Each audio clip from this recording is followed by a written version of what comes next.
नमस्कार, मैं प्रियांशी स्वागत करती हूं आपका पेन पॉइंट पर। भाजपा को आज कमल से पहचाना जाता है तो कांग्रेस को हाथ से और अन्य राजनीतिक कई दलों को उनके चुनाव चिन्हों से पहचाना जाता है।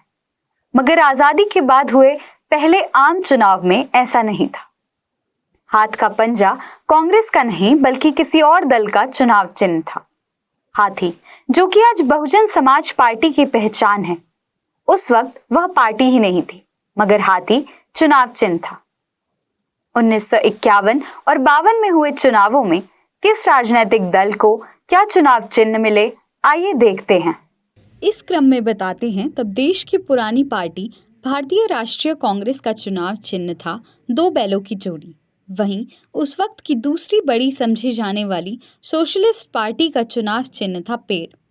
किसानों के हक की बात करने वाली किसान मजदूर प्रजा पार्टी का निशान था झोपड़ी, जो इस वर्ग को प्रतिबिंबित करने का प्रतीक माना गया।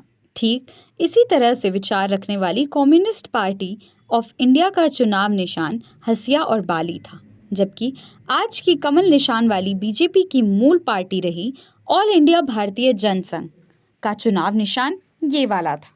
दलितों के हित में आवाज उठाने वाली all India schedule caste federation का चुनाव निशान हाथी था।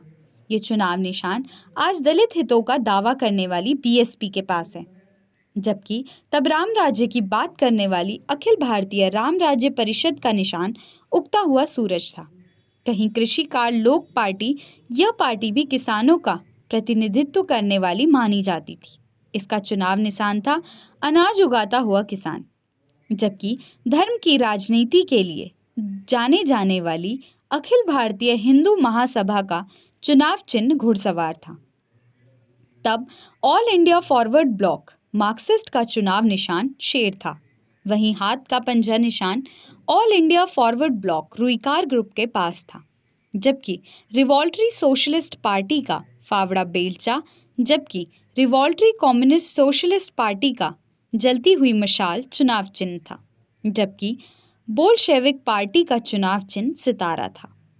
ऐसे कई चुनाव चिन्हों के साथ कई राजनीतिक दलों ने देश के पहले विधानसभा और लोकसभा चुनाव में अपनी भागीदारी की थी। आपको यह जानकारी कैसी लगी, हमें कमेंट करके जरूर बताइएगा और हमारे चैनल को लाइक, शेयर, सब्सक्राइब कीजिएगा। धन्यवाद।